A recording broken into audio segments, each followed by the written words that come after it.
Admission টেস্টে ভালো করার প্রয়োজনীয়তা তোমাকে আমি বলে বোঝাতে পারবো না। যখন তুমি অ্যাডমিশন টেস্টে ভালো করে কোনো চান্স পাবে তখন আসলে বুঝতে পারবে যে এটা ভালো করার ফলে কি হয়েছে। কারণ তখন দুইটা আলাদা ভাগ হয়ে যাবে, একদল হচ্ছে চান্স পেয়েছে আর একদল চান্স পায় নাই।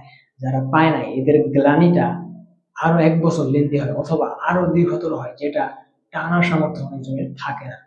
এবং প্যারেন্টস এবং আদার্স রিলেটিভস দের কথা শুনতে শুনতে তোমার কান কিন্তু ঝালাপালা হয়ে যাবে এবং তোমার মনের যে অবস্থা সেটা একদম শোচনীয় হয়ে যাবে। তো এই কথাগুলো আগেই ভাবতে হবে, ভেবে তোমাকে যে এডমিশন টেস্টে ভালো করতে হবে সেটা একটা প্রেরণা দিতে হবে।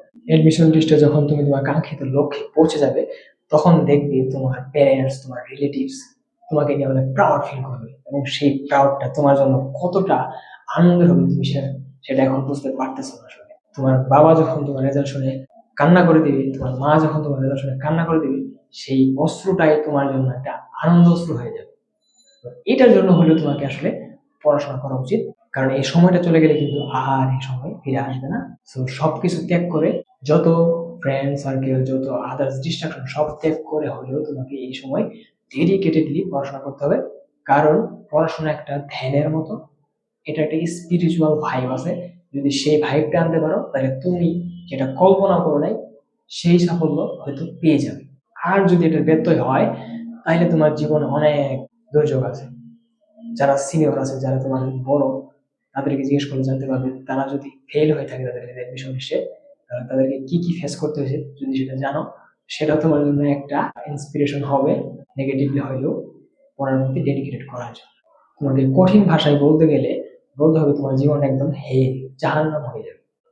আবার অ্যাডমিশন টেস্টে ভালো করলেও যে অনেক কিছু অর্জন করে ফেলা তা না, কিন্তু এটা অর্জন করা আর না করার মধ্যে আকাশ জমিন তফাৎ, যেরকম জানা এবং না জানার মধ্যে তফাৎ। কারণ অ্যাডমিশন টেস্টে ভালো করলে তুমি একটা জায়গায় বসে যাবে এবং সেটা তোমাকে অনেক ফ্যাসিলিটি দিবে। আর সেখানে না যেতে পারলে সারা জীবন সেটা না পাওয়ার যে একটা বেদনা, সেটা তোমাকে কুরে কুরে খাবে।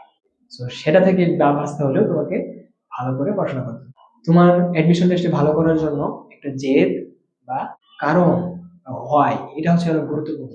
তুমি যদি সেটা দারুণভাবে বিল্ড করতে পারো তাহলে দেখবা তোমার অ্যাডমিশন টেস্টের প্রিপারেশন নিতে অনেক ইজি হয়ে যাবে এবং তুমি দেখতে পারবে যে তুমি অনেক পড়াশোনা করতেছো এবং তোমার এনভায়রনমেন্ট কেন জানি তোমার পড়াশোনাকে ফ্রেন্ডলি করে দিচ্ছে। আমার ক্ষেত্রে আমি আমার প্যারেন্টস এবং রিলেটিভস এবং আমার যে পাস্ট গুড ব্যাকগ্রাউন্ড ছিল সেটাকে বেসিস করে একটা হোয়াই দাঁড় করেছিলাম যে আমাকে ভালো করতে হবে, এটা কোনো বিকল্প আসলে নাই।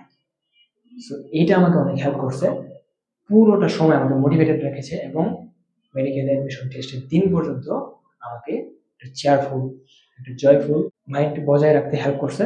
এবং আলটিমেটলি পরীক্ষা দিয়ে আমি বুঝতে পারছি যে আমার অ্যাডমিশন টেস্টের রেজাল্ট অনেক ভালো হবে এবং ঢাকা মেডিকেলে হবে সেটা বুঝতে পারছি এবং পরবর্তীতে রেজাল্ট দেওয়ার পরেও সেটাই হয়েছে। তুমি একটা হোয়াই বা কেন দাঁড় করাও, যেটা তোমাকে তোমার সঠিক গন্তব্যে পৌঁছে দিবে। সেটা হোক মেডিকেল এডমিশন টেস্ট, হোক ভার্সিটি, হোক ইঞ্জিনিয়ারিং, যেটাই হোক, এই জিনিসটা তোমাকে অনেক হেল্প করবে, এটা আমি বলতে পারি। তো আমি এতক্ষণ এই ভিডিওর মধ্যে তোমাকে অনেক হোয়াই, অনেক ক্লু দিয়ে দিয়েছি, যেগুলো একটা বা অনেকটা তুমি হচ্ছে একটা মিক্স করে তোমার জন্য হোয়াই বানিয়ে নিতে পারো, যেটা তোমাকে অনেক হেল্প করবে।